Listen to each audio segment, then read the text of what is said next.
Welcome to the Deep Dive. You know that stack of articles and research you meant to get to? We take that, distill it, and give you the essential knowledge you need fast. Today, we are undertaking a deep dive into one of the most sensitive areas in all of finance, protection advice. We are talking about life assurance, critical illness cover, that kind of thing. And it's a field unlike any other because, when you buy a stock or make an investment, you know pretty much immediately if the advice was bad. The performance is right there. It's visible. Exactly. But with protection, the consequences of poor advice, they only emerge years later at the absolute worst possible moment. And that's the painful reality we're dealing with.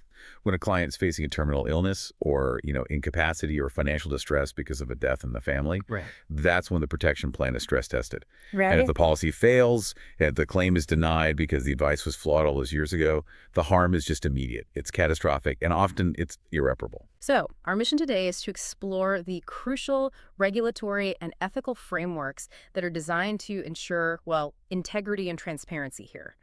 We're looking at the rules that are supposed to safeguard you when you're at your most vulnerable. And I think we have to begin by recognizing the fundamental role of regulation in financial services. It's always been about consumer protection, promoting market integrity, and, fostering healthy competition. And in the UK, that's the FCA setting the tone. That's right, the Financial Conduct Authority. They demand that firms operate with complete honesty, with diligence and care, putting the customer at the very core of their operations. For protection, this translates into an ethical mandate that goes far beyond just ticking boxes. So it's about making sure that safety net. It's about ensuring that the safety net an advisor sells is actually built to catch the client when they fall. Okay, let's unpack this then. Let's start with the most comprehensive modern framework, which is the consumer duty. This is huge, isn't it? It is. It reinforces the requirement for advisors to deliver good outcomes. It's no longer about just showing the client can understand the product. It's about proving they did receive a demonstrably good result. That's the shift. It moves the burden of proof firmly onto the firm. Protection recommendations must deliver against 4 pillars: suitable products, fair value, clear communications, and ongoing support. And the key thing here is what? The core insight is the requirement that the advice process has to clearly identify the client's actual needs. And those needs have to form the absolute basis of the recommendation, rather than just acting as window dressing for a product they want to sell. I want to dig into that idea of genuine suitability because it relates to what the sources call the avoidance principle. What specific practices are regulators actively trying to shut down with this duty? Well, the rules are designed to eliminate harmful bias. So the first major red flag is the selling of unnecessary cover, or cover that far exceeds the client's actual financial capacity. You should never be sold a policy that forces you into long-term financial hardship just to pay the premium. But the bigger pressure point, I imagine, is the commission structure that exists in this space. Absolutely. The second avoidance principle is explicitly preventing advisors from steering clients toward products that benefit the advisor or the firm more than they benefit the client. Right. So give me an example. Think of it like this. An advisor might earn slightly more commission recommending a complex whole-of-life product versus a simple, appropriate term policy. The duty says you must put the client's interests first, even if it means sacrificing that slightly higher paycheck. And the firms have to prove that. The challenge for firms is demonstrating that commission structures didn't contaminate the advice process. So this isn't just a regulatory document, it's a long-term ethics check. It requires advisors to look past the sale and constantly question, if this client makes a claim in 10 years, will they be happy with the decision I am helping them make today? Precisely. If that policy fails to deliver a good outcome later, the firm has failed the consumer duty now. That mindset changes everything. That sets us up perfectly for the transparency imperative. If the consumer duty is the requirement for a good outcome, then transparency is the engine that drives client trust. The disclosure rules are stringent. They are. Advisors must be absolutely explicit about their status. So for a client listening right now, it's vital. If your advisor is independent, meaning they can search the whole market, or restricted, meaning they only recommend policies from a specific list. Because that completely changes the scope of the advice. It changes everything you receive. And tied directly to that is the disclosure of money fees and, critically, commissions. Right. Commission-based remuneration is widespread in protection. And while this model makes advice accessible, it does create an inherent conflict of interest.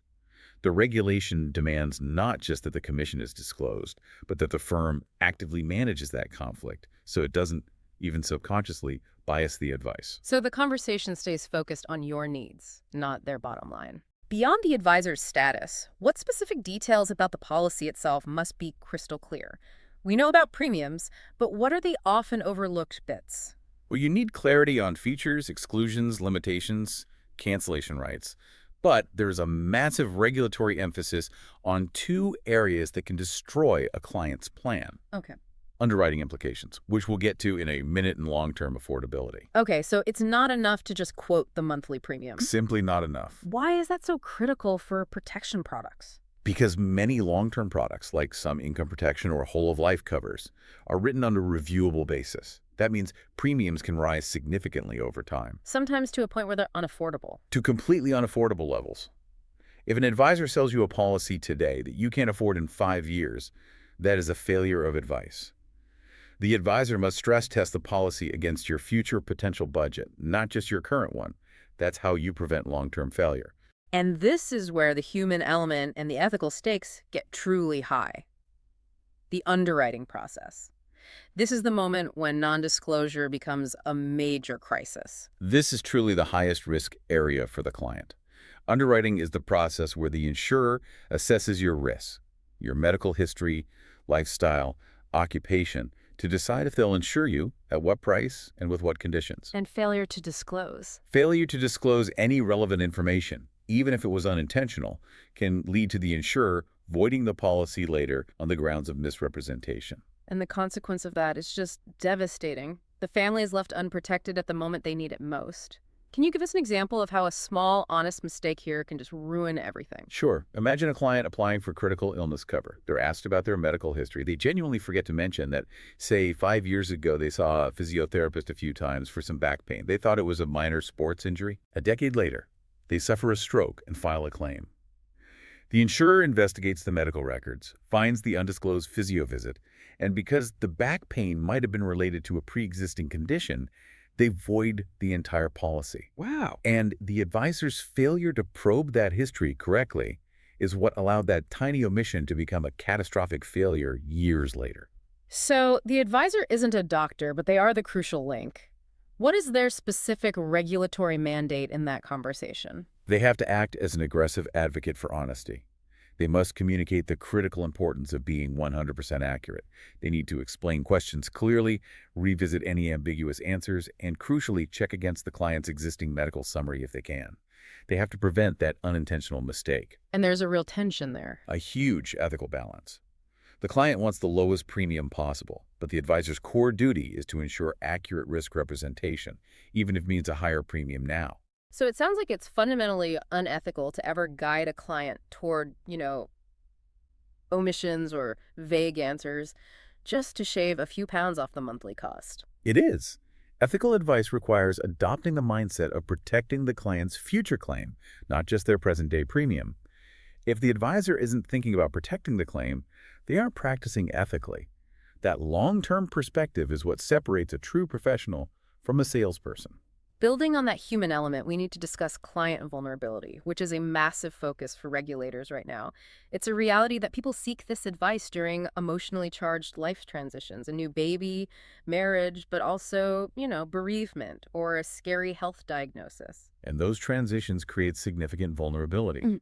The advisor must be constantly attuned to signs that the client's decision-making capability is reduced due to emotional overwhelm or high stress or physical health issues.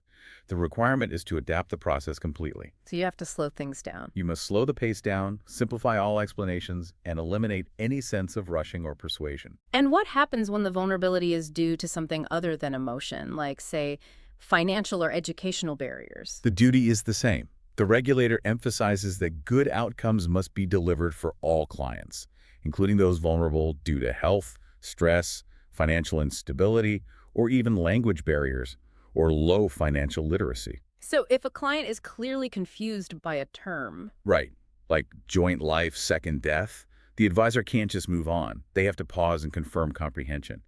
The The advisor's core responsibility is adapting the advice process to match the pace and comprehension level of the client, even if it takes 3 or 4 meetings to get there. That complex adaptive process absolutely requires an ironclad audit trail, which brings us to the importance of documentation. I know documentation sounds like the least exciting part of this. But it's the bedrock of protection for both the client and the advisor. So why is it so vital? It is absolutely vital.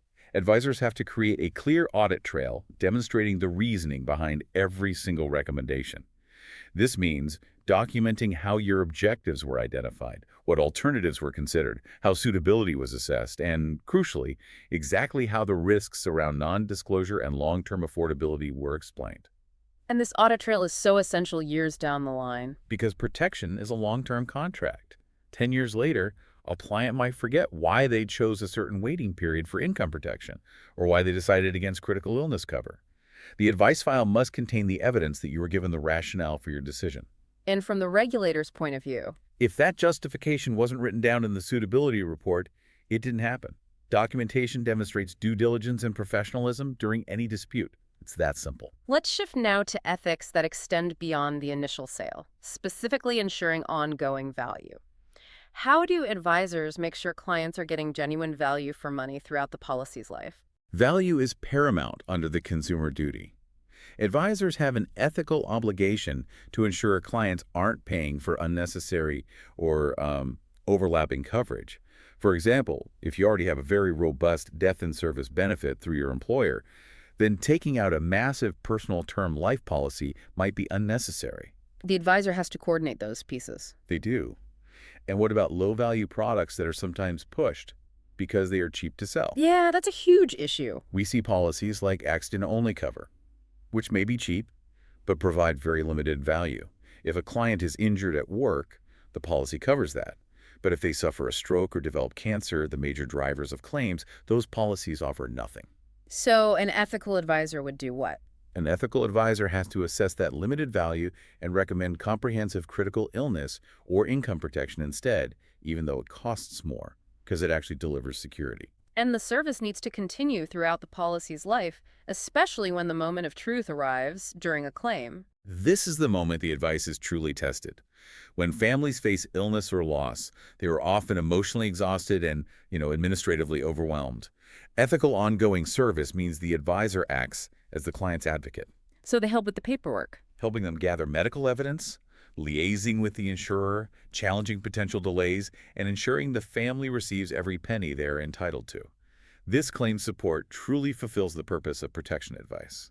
Before we wrap up, we absolutely must touch on the strict ethics around policy replacement. This can be a real hot zone for commission abuse, often called churning. It's heavily scrutinized by regulators, and for good reason. Rewriting an existing functioning policy solely to generate a new commission for the advisor is unethical and illegal. Replacement must only be recommended when it genuinely improves the client's position. And when you assess that improvement, what are the specific technical risks that an advisor must disclose? You have to transparently compare the old policy to the new one, focusing on critical risks that the client might lose. These include the risk of new exclusions being applied because of changes in their health. Ah, right. New waiting periods might apply. And critically, they have to disclose the loss of legacy features. These are valuable benefits or guaranteed premium rates from older contracts that are simply not available on new products today. So if the new policy loses a valuable guaranteed rate, Then the replacement is likely bad advice, regardless of any small increase in coverage. looking back, it's clear that regulatory compliance and this deep-seated ethical practice, they aren't just bureaucracy. They are the foundational pillars safeguarding clients. They ensure that when that safety net is needed most, it is strong enough to hold. And that emphasis on safeguarding leads us to the ultimate ethical dimension: client empowerment. The advisor's role is to educate, to guide with empathy, and to respect the sensitivity of topics like illness and death. The goal is to ensure that you, the client, feel informed, supported, and confident in your long-term security decisions. So a final provocative thought for our listeners. For you to consider, it's this. When was the last time you truly reviewed the clarity and long-term affordability of your own protection planning? Is your policy built to catch you, or was it merely built to sell?